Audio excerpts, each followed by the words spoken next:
Sino po naniniwala isang araw, alaala na lang ang payo ng mga magulang mo sa'yo? At sino po naniniwala isang araw, yung nanay na kasama mo ngayon, maaaring katabi mo ngayon, yung tatay na kasama mo ngayon, isang araw, aalalahanin mo na lang din. Hindi kayo forever na magkasama.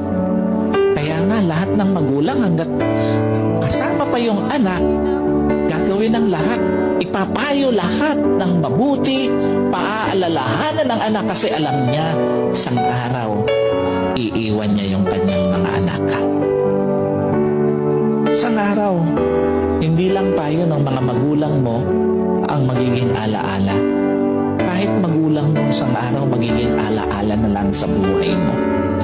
Kaya nga napakapalad mo kung may magulang ka pa ngayon na kasama, may magulang ka pa ngayon na nagpapayo sa iyo, may magulang ka pa na nagpapaalala sa iyo. Kasi one day, wala na yan sa tabi mo.